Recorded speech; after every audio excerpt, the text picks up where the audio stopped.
Why does the desert speak to us in silence? Why do we dream of pyramids, of golden suns falling behind stone giants, of winds carrying secrets older than time? Why do we feel that Egypt is more than ruins? There are places in this world that don't just exist. They echo, they breathe, they remember. And Egypt is one of them. It is not the noise of the tourists, nor the names in the guidebooks, nor even the stories carved into stone. It is the feeling that something still lives there, unseen, unspoken, unbroken. The desert is not empty. It is listening. You stand before the great Sphinx, its eyes closed to the present and wide open to eternity. You walk beneath the shadow of the pyramids, and something inside you stirs, like a voice half forgotten. What is it? Memory or a calling? Theosophy teaches that symbols are not decorations. They are doors, and Egypt was built entirely of them. Not just monuments, but messages, coded in proportion, in silence, in shadow and light. Blavatsky called it the land of veiled truth, not lost but buried, not destroyed but waiting. Because Egypt, she said, was not just a place. It was a mirror of the soul's journey, from darkness to light, from illusion to truth, from man to God. So why do you feel drawn to it? Why does a modern heart ache for something so ancient? Perhaps you've been there before, not in this life, but in the ones your soul still remembers. And what if the Egypt we know, the photos, the facts, the tourist maps, is just the surface? What if beneath the sand lies a temple of consciousness, and beneath that, a key? A key not to open doors in the world, but within you. This is not history, this is initiation, and it begins, as all true journeys do, with silence, with awe, with a question that cannot be answered, but must be lived. She didn't go for tourism, she went for memory, for something buried, not in sand but in time. In 1851, Helena Petrovna Blavatsky, just 20 years old, stepped off a ship in Alexandria. But the journey was not new. It was ancient, one she had waited lifetimes to resume. She wrote little about this voyage in public, but between the lines of her letters, visions flicker, encounters with keepers of silence, glimpses of chambers hidden from history, moments that did not belong to ordinary time. Blavatsky did not seek information, she sought initiation. They say she visited temples not open to the public, that she met men who spoke no name, and women whose eyes saw through lifetimes, that in those places, forgotten by maps, she remembered what she had once known. Temples crumbling in the sun, but glowing in the soul. In her later works, she hinted, Egypt is the echo of Atlantis, and the sanctuary of those who remember. Who did she meet in those shadows? What rituals did she witness or reenact? We do not know, but we know this. Her writings changed after Egypt. It was there she began to speak not of beliefs, but of laws, not of gods, but of forces.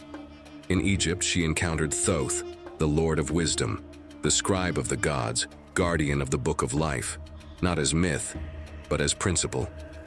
And she stood before the veiled image of Isis, the Divine Mother, whose statue carried a single inscription, I am all that has been, and is, and shall be, and no mortal has ever lifted my veil. But Blavatsky dared to try, not to tear the veil away, but to lift it gently with reverence. For in the mystery of Isis, she saw the secret of consciousness itself, life hidden within life, truth folded inside symbol, divinity sleeping within matter. The Egypt she walked was not the Egypt of tourists. It was the Egypt of the soul, a labyrinth of glyphs and shadows, where every stone spoke and every silence taught. She believed the pyramids were not tombs, but tools, resonant instruments designed for spiritual awakening. She believed the rituals of the priesthood were not superstition, but science, a science of transformation. And she believed that Egypt was not dead, only veiled. Because true knowledge, she said, is not destroyed. It is hidden to protect it from those who would misuse it or mock what they do not understand. And so, the Egypt of Blavatsky was a mirror, reflecting the initiate's state of being. To the blind, and only sand and stone. To the seeker, a temple. To the awakened, a door. She walked that invisible path not to discover, but to remember. Not to own secrets, but to serve them. And when she left Egypt, it did not leave her. Its symbols followed her. Its silence shaped her. Its mysteries bled into every word she later wrote. Isis Unveiled was not a metaphor. It was a promise and a memory. And perhaps in this same path is still open. Not in the desert, but within the one who dares to look deeper. Because the true temple of Egypt, as she came to understand, was never built of stone. It was and is the soul. They were not built for the dead. They were not shrines for gods. The temples of Egypt were instruments, not of worship, but of awakening. Blavatsky was clear. The wisdom of ancient Egypt was not myth. It was science, a science of the soul. To the priests of the Nile, every structure, every stone, every ritual was deliberate.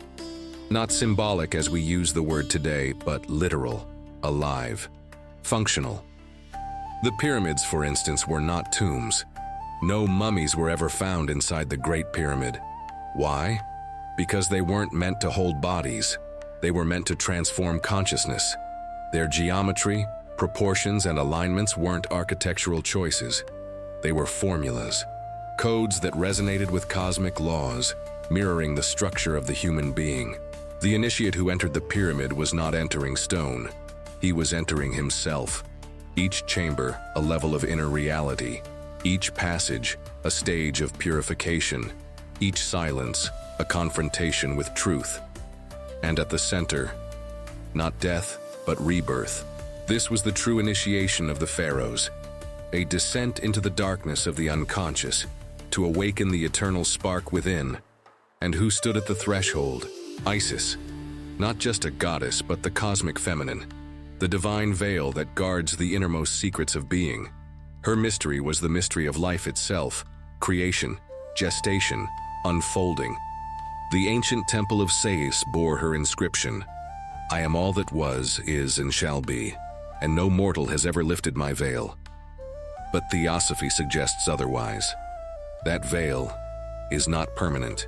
It is protective. And when the seeker is ready, when ego dissolves and essence awakens, Isis reveals herself. To lift the veil is not to possess power. It is to dissolve the illusion of separation, to see that the divine is not elsewhere. It is within. This unveiling was guided by a sacred symbol, the Eye of Horus. To the profane, a decorative emblem. To the initiate, a map. Each part of the eye corresponds to a sense, a mode of perception, a level of consciousness. Together they form the total vision, the awakened state, where nothing is fragmented, nothing forgotten, nothing feared. Blavatsky saw in the Eye of Horus a diagram of the whole human being, body, soul, and spirit reunited.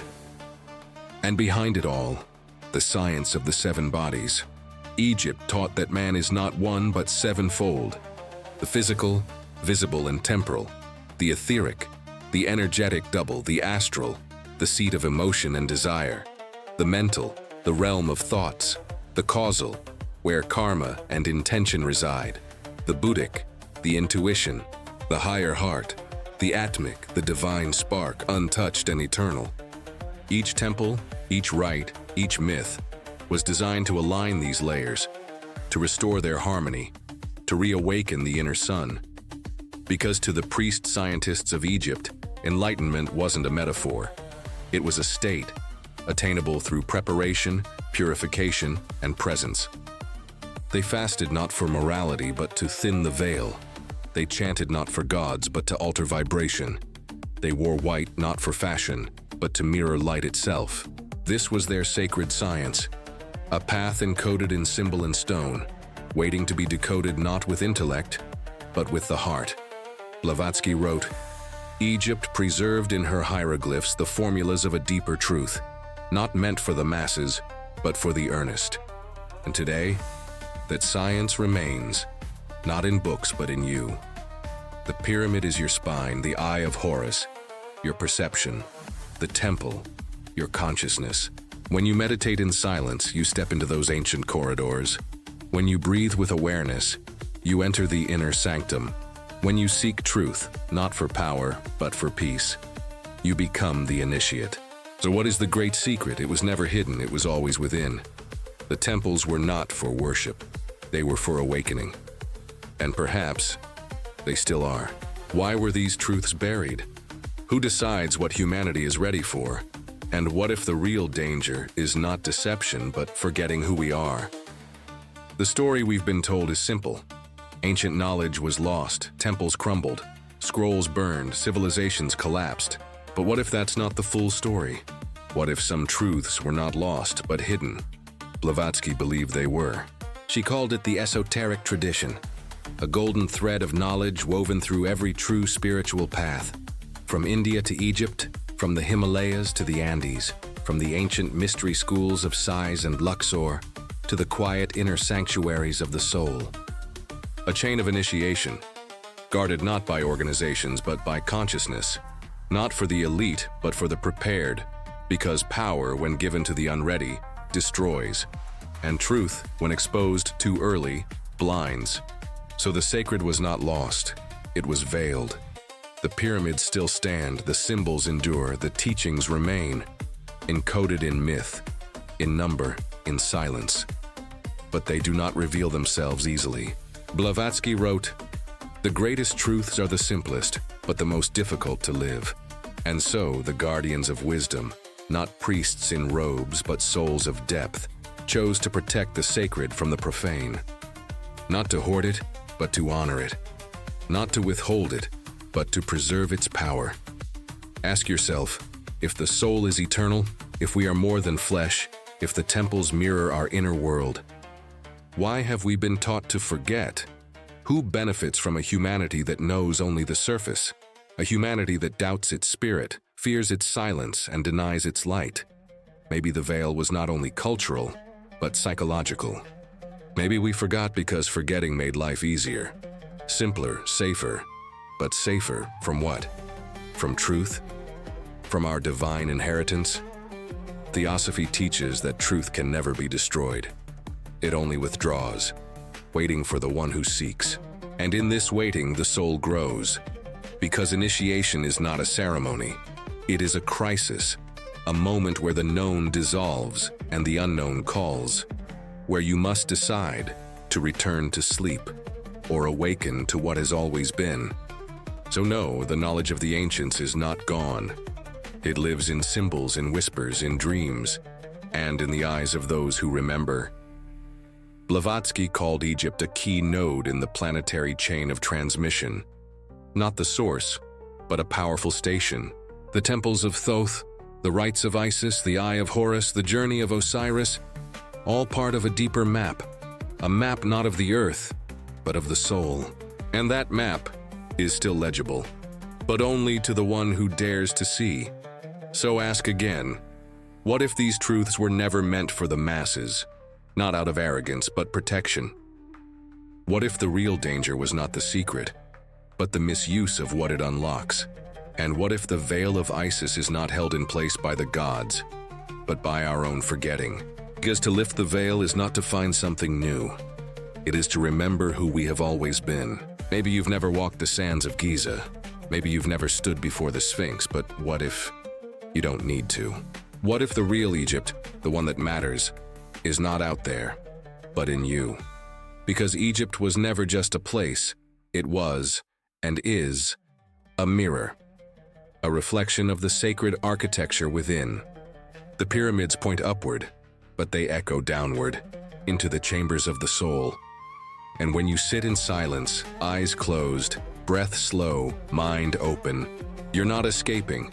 You're returning to the inner temple, the sanctuary behind thought, the place where time forgets to move, and the eternal begins to speak. In the ancient world, silence was not absence. It was the first presence, the space where the divine could emerge. Blavatsky understood this. She wrote not to impress, but to awaken. Not to explain Egypt, but to remind us that its wisdom was never meant to be studied. but lived. So, how do you begin? You don't need hieroglyphs. You need presence. Not a sacred text, a sacred gaze.